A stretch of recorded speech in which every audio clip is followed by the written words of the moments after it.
The Living Tombstone Sam Haft was in disbelief over sold-out nationwide tour. What if nobody likes us? The singer-songwriter also shares that the band's second studio album has been pushed to early 2025. The Living Tombstone is nearing the end of their first nationwide tour, which was a surprise hit. In an exclusive interview with People, singer-songwriter Sam Haft, who leads the electronic rock band with creator Yoav Landau, recalls being surprised when tour stops across North America began to sell out. "I was in disbelief," he tells us. Which is interesting because my music partner had no anxiety about that at all. He was like, "No, people are going to come see us." I don't know. I'm a very naturally anxious person, so I am a major people pleaser. I'm like, what if nobody likes us secretly?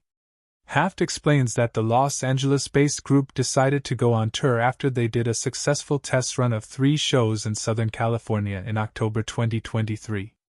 "We did that trio just to see if people would show up because we had never done the live band thing before," he says. But when those 3 shows sold out, the band knew it was time to plan for something bigger.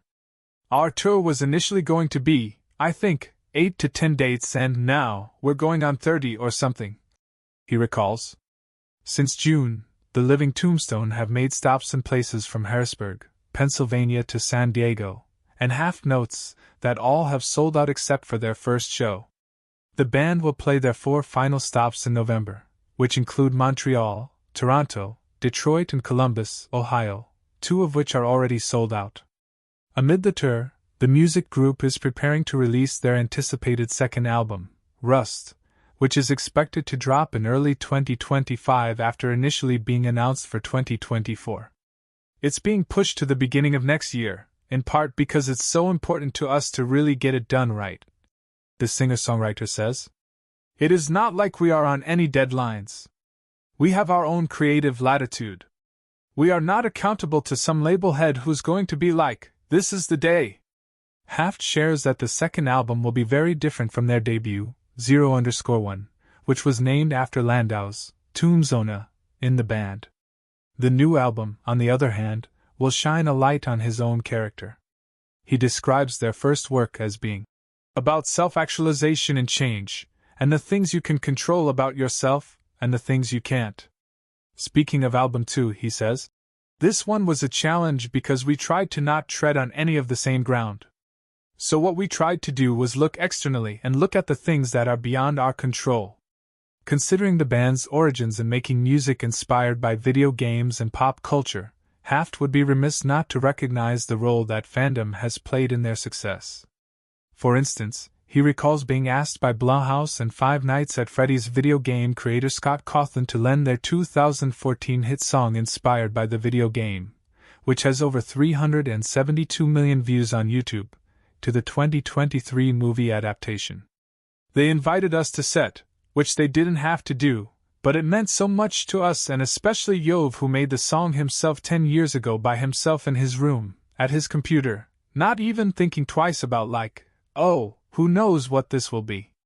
Haft says of the experience, "To watch that wash over him, as his friend, was just an incredible moment to watch. To really watch someone you love's dream come true in front of their face is so cool." In retrospect, the singer-songwriter has learned to embrace being a fan. Through his work in the band and as the songwriter and composer of Vivian Medrano's web series Hell of a Boss and animated series Has-Been Hotel. "I was born at just a millennial age where there was still a bit of stink on being a nerd and being a geek and having to be ashamed and bashful about loving stuff," he says. "There was a lot that I had to unlearn as an adult, like the specter of being cringe. We were all so caught up in these weird anticipatory shame cycles that I had to learn how to rid myself of as much of that as I could to become a better fan and to better embrace what it is to be a fan in terms of writing." Haft's projects share more than just its fanbase, as the creative teams are also intertwined. He met his Helliverse co-writer Andrew Underberg, whom he credits for introducing him to the world of music production, in high school. He then ventured into comedy music writing and later met Landau at a karaoke party and got involved with the Living Tombstone. His music writing partner then introduced him to Medrano and he got involved with Hell of a Boss. Coming full circle, Haft eventually brought Underberg on to work with him on a K-pop song for a 2023 episode of the web series, and they were both invited to work on Has Been Hotel when it was picked up by Prime Video, and A24. Haft feels that he has grown immensely as a songwriter, particularly through his work on Medrano's 2 shows, both which have plenty of exciting stuff in the works.